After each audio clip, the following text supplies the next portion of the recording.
महाराष्ट्राच्या राजकारणातून एक मोठी आणि चर्चेत येणारी बातमी समोर आली आहे। भाजपचे नेते आणि मंत्री नितेश राणे यांनी मुंब्रा नामांतराच्या मुद्द्यावर मोठं वक्तव्य केलं आहे। मुंब्र्याचं नाव मुंब्रा देवी का होऊ नये असा थेट सवाल त्यांनी उपस्थित केला आहे। रत्नागिरीमध्ये तिरंगा यात्रेत सहभागी झाल्यानंतर नितेश राणे यांनी माध्यमांशी संवाद साधला।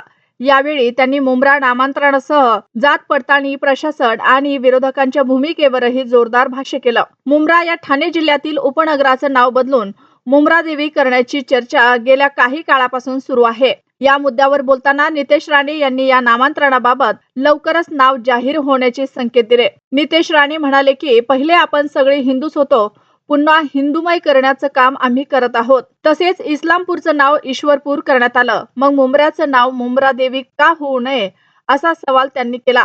त्यांच्या या वक्तव्यामुळे मुंब्रा नामांतरणाचा मुद्दा पुन्हा एकदा राजकीय चर्चेचा केंद्रस्थानी आला आहे।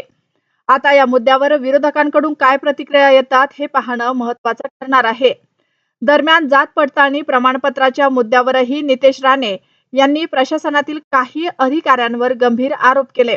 त्यांच्या खात्यात काही सडके आंबे असल्याची टीका करत काही अधिकारी चुकीची परवाने देतात आणि त्यामुळे सरकारची बदनामी होते असा आरोप त्यांनी केला। मनोज जरांगे यांनी जात पडताळणीबाबत उपस्थित केलेला मुद्दा चुकीचा नसून योग्य असल्याचंही राणे यांनी म्हटलं। काही मराठा तरुणांना जात पडताळणीच्या प्रक्रियेत डावलण्यात आल्याचा प्रश्न गंभीर असल्याचं त्यांनी सांगितलं। मात्र या प्रकरणासाठी मंत्री चंद्रशेखर बावनकुळे यांना जबाबदार धरणं योग्य नसल्याचं राणे यांनी केलं। हा प्रकार काही खालच्या पातळीवरील अधिकाऱ्यांच्या चुकीमुळे झाल्याचा दावा त्यांनी केला। यानंतर नितेश राणे यांनी माजी मुख्यमंत्री पृथ्वीराज चव्हाण यांच्यावरही जोरदार निशाणा साधला। काँग्रेसच्या सध्याच्या राजकीय परिस्थितीसाठी पृथ्वीराज चव्हाण यांना जबाबदार धरत त्यांच्या मुख्यमंत्री पदाच्या काळात काँग्रेसचं मोठं नुकसान झाल्याचा दावा राणे यांनी केला। तसेच संजय राऊत यांच्या निवडणूक आयोगासंदर्भातील वक्तव्यावरही राणेंनी टीका केली। निवडणूक आयोगासारख्या संस्थेला बदनाम करण्याचा प्रयत्न केला जात असल्याचा आरोप त्यांनी केला। भारत हा संविधान, कायदे आणि नियमांवर चालणारा लोकशाही देश आहे असं सांगत राणे यांनी विरोधकांवर टीकास्त्र सोडलं।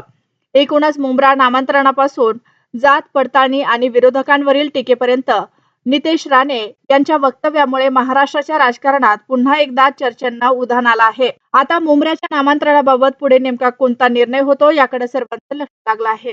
होणार आहे मुंब्रा देवी म्हणून लवकरच जाहीर होणार आहे मुंब्रा देवी म्हणून। ते पूर्वी होतं का? हो होतो, पहिलं आपण सगळे हिंदूच होतो म्हणून त्याच्यामध्ये परत आपण हिंदूला सगळं हिंदूमय करण्याचं काम आम्ही लोक करतात। आम्ही इस्लामपूरचं ईश्वरपूर कसं केलं तसंच लवकरच मुंब्राचं मुंब्रा देवी होणार आहे।